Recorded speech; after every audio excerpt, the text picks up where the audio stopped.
أعوذ بالله من الشيطان الرجيم بسم الله الرحمن الرحيم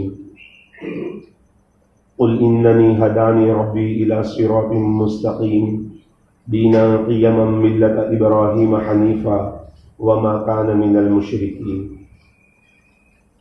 صدق اللہ العظیم۔ نبی جی آپ فرما دیجئے کہ بے شک میرے رب نے مجھے سیدھا راستہ دکھلا دیا ہے۔ یہ ایسا دین ہے جو بالکل مضبوطی کے ساتھ ہے اور ملت ابراہیمی پر ہے، اور حضرت ابراہیم علیہ السلام حنیف تھے، یعنی ایک اللہ کے ہو کر رہے تھے۔ وما کان من المشرکین، اور حضرت ابراہیم علیہ السلام مشرکوں میں سے نہیں تھے۔ اللہ پاک نے قرآن کریم میں دوسری جگہ بیان فرمایا ہے، ما کان ابراہیم یہودیا ولا نصرانیا۔ ابراہیم علیہ السلام نہ یہودی تھے نہ نصرانی تھے، ولیکن کان حنیفا مسلما، لیکن وہ بالکل ملت حنیف پر تھے، مسلمان تھے۔ وما کان من المشرکین، اور مشرکوں میں سے بھی نہیں تھے۔ یہ تینوں فرقے یوں کہتے تھے کہ ابراہیم علیہ السلام کی ملت پر ہم عمل کر رہے ہیں۔ اللہ نے تو تینوں کا رد فرمایا۔ تو گزشتہ کل نبی پاک صلی اللہ علیہ وسلم کی شان کے بارے میں کچھ باتیں بیان ہوئی تھی۔ بعد میں ساتھیوں نے بتایا کہ تھوڑا اور زیادہ کر لیتے تو فرق نہ پڑتا، لیکن فجر کا وقت ہے، صبح کا وقت ہے، 10 منٹ ہی تفسیر ہو، ذرا ایک آدھ منٹ آگے پیچھے ہو جائے تو کوئی حرج نہیں۔ نیند کا تقاضا ہوتا ہے، کسی ساتھی کو کام کا تقاضا ہوتا ہے۔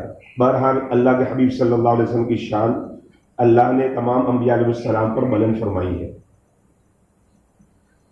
اللہ رب العزت نے قرآن کریم میں بہت سارے نبیوں کا ذکر فرمایا اور بہت سارے انبیاء پر سلام بھی بھیجا۔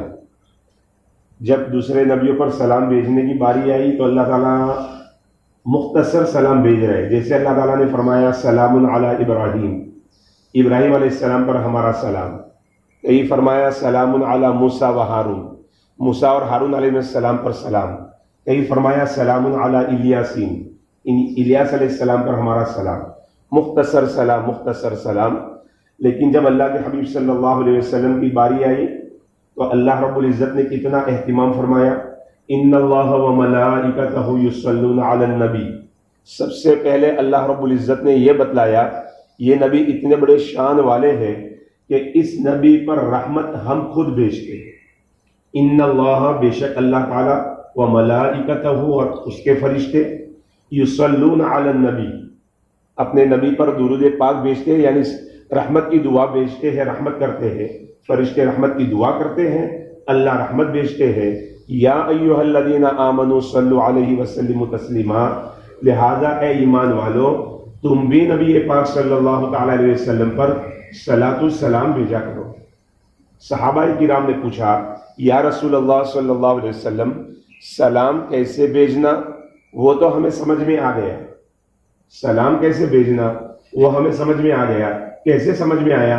التحیات للہ والصلوات والطیبات، السلام علیک ایھا النبی ورحمۃ اللہ وبرکاتہ۔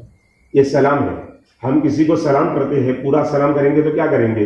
السلام علیکم ورحمۃ اللہ وبرکاتہ۔ یہاں پر بھی یہی الفاظ ہیں، السلام علیک ایھا النبی ورحمۃ اللہ وبرکاتہ۔ نبی جی سلام کیسے بھیجنا وہ تو ہمیں معلوم ہو گیا، صلات کیسے بھیجے؟ تو اللہ کے حبیب صلی اللہ علیہ وسلم نے بتلایا، اللہم صلی علی محمد وعلی آل محمد، جس کو درود ابراہیم کہتے ہیں۔ آقا صلی اللہ علیہ وسلم نے یہ درود ابراہیم سکھایا۔ پتہ چلا اللہ نے قرآن کریم میں جو صلاۃ السلام بھیجنے کا حکم دیا ہے وہ طریقہ ہے جو اللہ کے حبیب نے بتلایا ہے، وہ طریقہ قابل قبول نہیں ہے جو ہم نے بنایا ہے۔ آپ اندازہ لگائے، ہر ایک کا مسلک ہر ایک کو مبارک ہو، ہمیں اپنے مسلک پر مضبوطی کے ساتھ جمنا ہے، دوسرے کی رسپیکٹ کرنی ہے، دوسرے کو عزت دینی ہے۔ لیکن آپ دیکھیں تو صحیح، سب سے افضل عبادت نماز ہے۔ آپ کھڑے ہیں، نماز شروع کی، اب نماز شروع کرنے کے بعد اللہ کے حبیب صلی اللہ علیہ وسلم سے 4 اذکار ثابت ہیں۔ ایک ثنا جو ہم پڑھ رہے ہیں، توجیہ بھی ہے، وجہت وجہی للذی فطر السماوات، یہ بھی ہے، اللہ اکبر کبیرہ والحمد للہ حمدا کثیرا وسبحان اللہ بکرۃ واصیلا، یہ بھی دعا ہے۔ پھر اللہم باعد بینی و بین خطایایا کما باعدت بین المشرق. بہرحال 4 دعائیں مذکور ہیں، یہ 4 دعائیں پڑھ سکتے ہیں. اب ہم نے اللہ کا ذکر کیا، الحمد شریف اللہ کا ذکر ہے، سورت جو پڑھ رہے وہ اللہ کا ذکر ہے، رکوع میں گئے سبحان ربی العظیم اللہ کا ذکر، سجدے میں گئے سبحان ربی الاعلی اللہ کا ذکر. کہیں بھی اللہ کے نبی کا نام نہیں لیتے.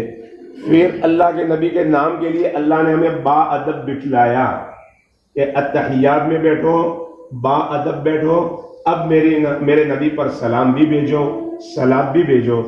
جو اللہ ہمیں نماز کے ذریعے سے یہ بتلائے کہ میرے محبوب نبی کی خدمت میں صلاۃ و سلام بھیجنا ہو تو بیٹھ کر بھیجا کرو. اب ہم کون سا طریقہ اپنائیں گے؟ بھائی اللہ نے ہم کو یہ سکھلایا. کبھی ہم نے نماز میں یہ سوچا کہ بھائی میں بیٹھ کر صلاۃ و سلام نہیں پڑھوں گا، میں تو کھڑے ہو کر پڑھوں گا. وہاں اگر آپ کھڑے ہو جائیں گے تو آپ کی نماز نہیں ہوگی.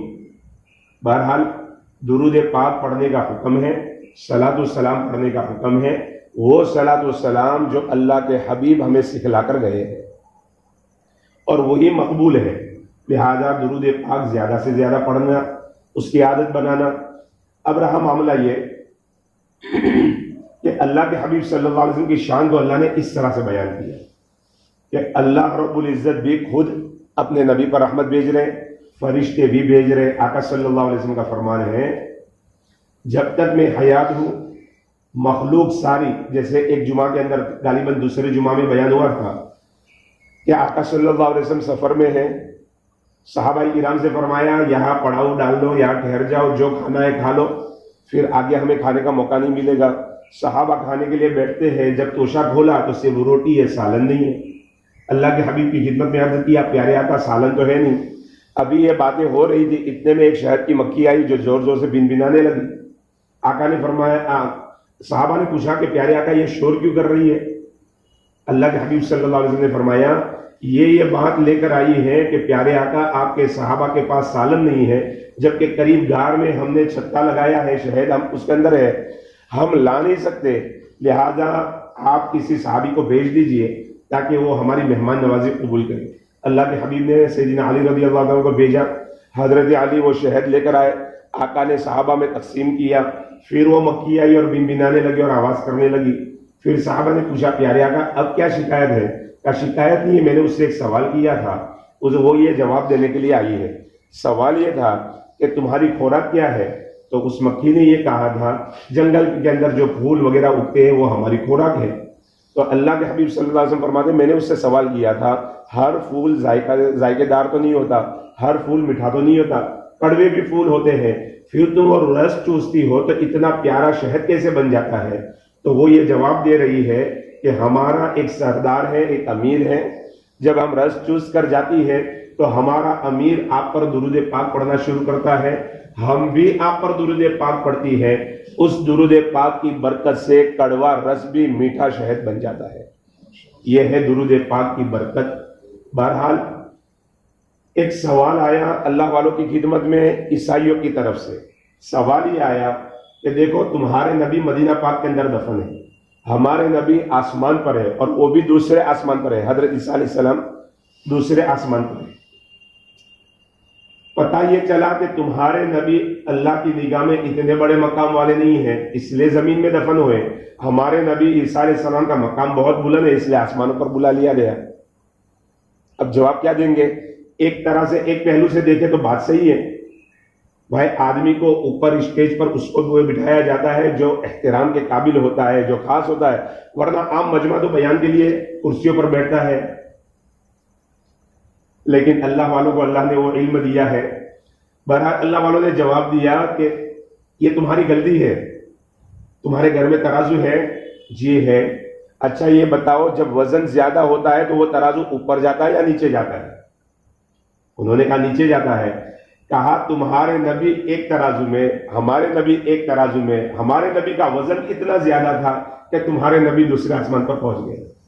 خیر بہرحال سارے نبی برحق ہے، سارے نبی اللہ نے بھیجے ہیں، لیکن سارے نبیوں کے سردار حضرت محمد الرسول اللہ صلی اللہ علیہ وسلم ہیں.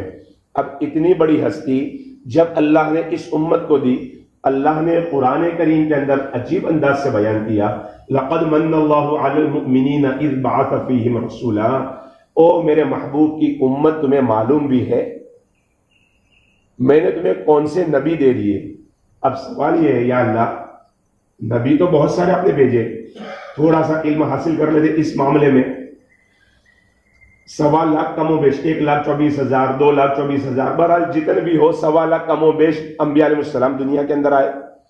ان انبیاء علیہ السلام میں 313 رسول اور نبی میں فرق ہے۔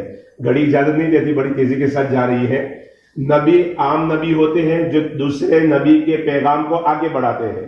رسول وہ ہوتے ہیں جو صاحب شریعت ہوتے ہیں، جن کو اللہ کی طرف سے وحی دی ہوئی ہوتی ہے اور وحی کی ہوئی ہوتی ہے اور وہ اس کو چلا رہے ہوتے ہیں، ان کو رسول کہتے ہیں۔ 313 رسول، ان 313 رسولوں میں 5 اولو العزم پیغمبر۔ قرآن کریم میں اللہ تعالیٰ فرماتے ہیں وَاصْبِرْ كَمَا صَبَرَ أُولُو الْعَزْمِ مِنَ الرُّسُلِ، نبی جی آپ بھی اسی طرح صبر کیجئے جس طرح اولو العزم پیغمبروں نے صبر کیا۔ اولو العزم پیغمبر 5 ہیں، حضرت نوح علیہ السلام، حضرت ابراہیم علیہ السلام، حضرت موسیٰ علیہ السلام، حضرت عیسیٰ علیہ السلام اور حضرت محمد الرسول اللہ صلی اللہ تعالیٰ علیہ وسلم۔ یہ 5 اولو العزم پیغمبر۔ ان 5 اولو العزم پیغمبروں میں جو سردار ہے وہ حضرت محمد الرسول اللہ صلی اللہ علیہ وسلم کی ذات ہے۔ اللہ نے اتنے قیمتی نبی دیے، یا اللہ آپ کہہ رہے اتنے قیمتی، تو اللہ رب العزت نے، ہم دنیا والوں کے اعتبار سے ایک سوال کریں، ہم نے اللہ سے دولت مانگی، اللہ نے دولت دے دی، اللہ کے خزانے میں کوئی کمی نہیں آئی۔ ہم نے اللہ سے عزت مانگی، اللہ نے عزت دے دی۔ علم مانگا، علم دے دیا۔ جو مانگا اللہ تعالیٰ نے صحت وغیرہ دے دی، اللہ کے خزانے میں کوئی کمی نہ آئی۔ لیکن آقا کی دنیا میں آنے سے 3000 سال پہلے اللہ کا گھر بنایا گیا، کعبۃ اللہ بنایا گیا، کعبۃ اللہ بن گیا۔ کعبۃ اللہ کی چوکھٹ پکڑ کر سیدنا ابراہیم خلیل اللہ سے دعا کر رہے ہیں ربنا وابعث فیہم رسولا، اے میرے اللہ قربانیاں تو نے بڑی لی ہیں، اب بڑے نبی بھیج دے، تو نے بڑی قربانی لی ہے، بڑے نبی بھیج دے۔ اللہ نے ان کی دعا قبول کی، وہ بڑے نبی بھیجے۔ جب حضرت محمد الرسول اللہ صلی اللہ علیہ وسلم دنیا میں آ گئے، اللہ نے اپنے خزانوں میں دیکھا سب کچھ تھا، محمد نہیں تھے۔ اس لیے جیسے باپ بیٹے کو کہتا ہے بیٹا تجھے پتا ہے تیرے اوپر میں نے کتنا خرچ کیا ہے، یہ احسان نہیں جتلا رہا، اہمیت سمجھا رہا ہے، اس کو یہ سمجھا رہا ہے بیٹا تو میری نگاہ میں کتنا بڑا ہے، میں نے تیرے اوپر کتنا خرچ کیا ہے۔ یہی حال اللہ نے بیان کیا، لقد من اللہ علی المؤمنین اذ بعث فیہم رسولا، اے میرے محبوب کی امت تمہیں معلوم بھی ہے ہم نے تم پر کتنا بڑا احسان کیا کہ اتنے پیارے نبی تمہیں دیے۔ موسیٰ علیہ السلام جیسے نبی یوں کہہ رہے ہو اے اللہ نبوت کا تاج آپ اپنے پاس رکھیے، مجھے اس نبی کی امت کا فرد بنا دیجیے۔ معمولی بات ہے، اللہ نے اس امت کی شان اتنی بلند کی ہے۔ اللہ تعالی ہمیں اپنے نبی کی خوب قدر کرنے کی توفیق عطا فرمائے۔ وآخر دعوانا ان الحمد